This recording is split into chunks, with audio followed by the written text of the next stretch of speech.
preventing mistakes. Okay, preventing mistakes before they happen within your marriage.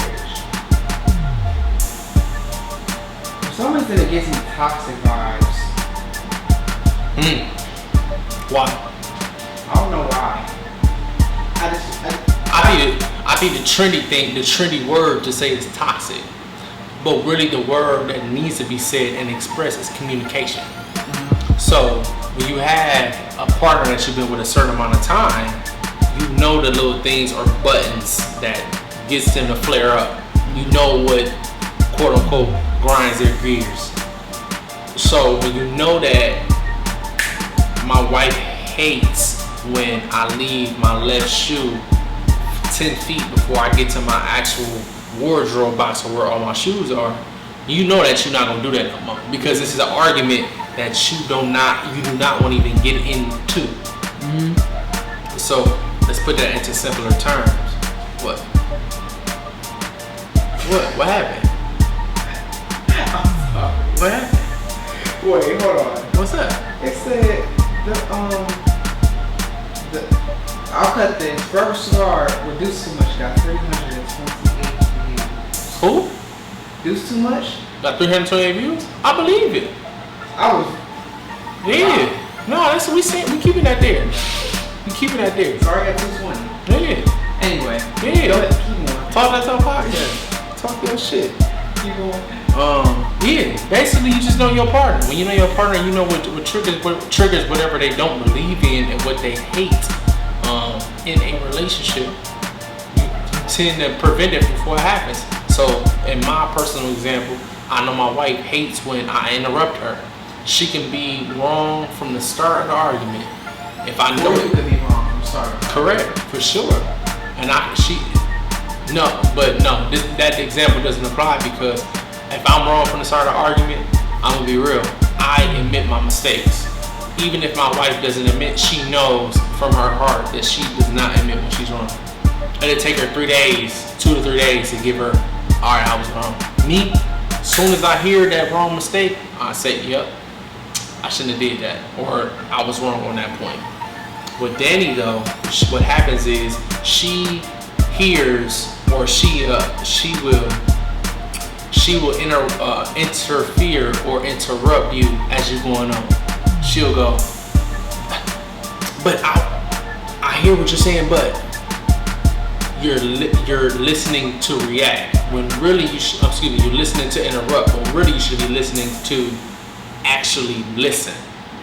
So if Danielle is listening to actually listen, she's hearing Tyson's view and going, well, I hate when my brother drives with me because he can bring on a certain amount of pressure while I'm in the car. It doesn't say in my actual attitude, but I know when my brother is taking me to actually test drive for my driving test, he brings a certain amount of presence based off his energy.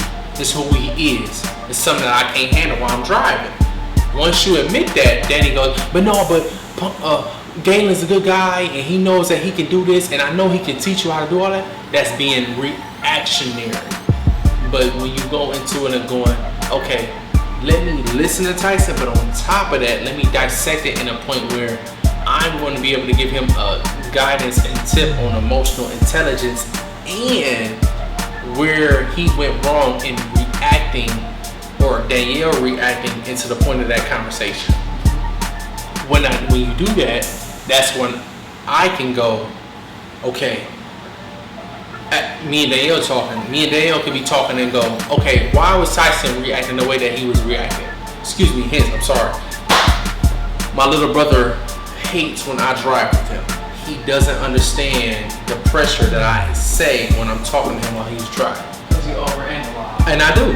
And I accept that. I overanalyze because I'm always thinking 10 steps ahead, because I know what can happen in an accident. I know how quick an accident can happen. Hence, Danielle, my wife, she is the person who does not care about an accident. She doesn't care about the condition of her car. She doesn't care how fast she speeds on the highway. That's just her personality. Hey, we want to start doing on my sister-in-law. It's my wife. It's the truth. She'll tell you. She'll tell you. It's just a personality that she has. However, if I know that Danny is a lot more her guard is a lot more down, I wanted to let Tyson know, okay, you need to have somebody else in the car with you to watch you drive and to watch you actually go through that actual journey. So let's relate that all into the point of preventing mistakes before they happen. My thing is this: you as a leader, you have to understand where your purpose, your actual traits and characteristics that's positive in your point of view is no longer needed in the crowd's point of view. So you being the point of reference up from the crowd, I know Tyson does not need my energy anymore. It's not needed because my presence as Gaylon Hughes Jr., as his big brother, is too strong. You can't handle it while driving. So it is what it is. It's not a bad thing. But what you can handle is Danielle, who's a lot more relaxed from a driving standpoint. You know, okay, Danny not gonna say why I hit that cone. She's just gonna go, okay, Tyson, go ahead, don't hit that cone again. You just gotta back out a little bit more. But me, I'm gonna give you the exact dimensions on why you hit that cone. I'm too analyzed. That's just how my brain works. So when you know that you are giving the wrong guidance and you're giving the wrong expertise on why somebody is fucking up as a leader, you understand that, okay, I'm not the proper leader. Let me put somebody else in position. Quote unquote, why you hire experts to be experts. And we can bring it back to being a business owner.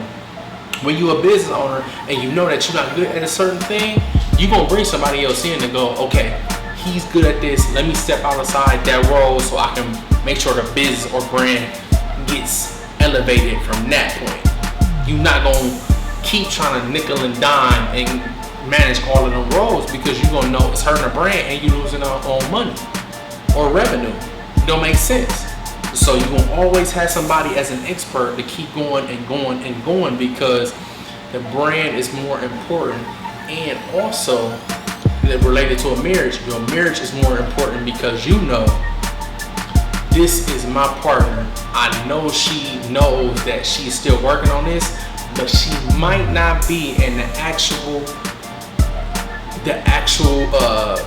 fully conditioned point of where she wants to be. She may not be at the point where she's grown mature enough to know that's my weakness, I can exclude it and I know I can move on. No, somebody may not be at that point to where they can do that. So the way that you be ahead as a partner is you make sure that you always prevent any point or any type of mistake from getting there to where they can have their weakness exposed to bring it back or guide it into another situation till you know my partner not gonna get or see that bait that's sitting right there that's pointed to another point of view.